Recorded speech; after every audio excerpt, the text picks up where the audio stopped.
This is my quick video of this Philips universal remote control. This remote control is able to pair with a TV, a streaming box like a Roku TV stick, a Chromecast, a Fire Stick, a DVD player that also works with older VCRs, and audio here is for home theaters, receivers, amplifiers, and sound bars.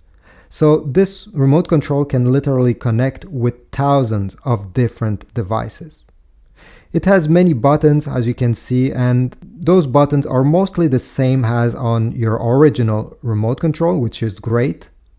It does not have any shortcuts though if you want to launch, for example, YouTube, but this is not a problem for most people. Pairing this remote control with your device is actually easy. There is a manual way on how to do it, and it comes provided with different codes you can try. And there's also an automatic way where the remote control will search for the code of your device. Size-wise, this remote control is, I would say, medium-sized one. It's not big, but it's not small either way. It has those two bumps in the back just so you can hold it more comfortably.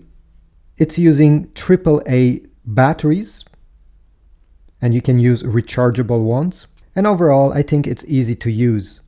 Some buttons are a bit on the small side. For example, over here, the volume up and down could feel small for some people, especially if you have large fingers. I have medium-sized fingers, so in my case, it's fine. But those buttons in the middle could have been a bit bigger. Not a big deal. I still highly recommend this. It has this very shiny blue color, which is rare to see. Most remote control are simply boring black. So this one will be very easy to find, especially if you have a tendency to lose your remote controls.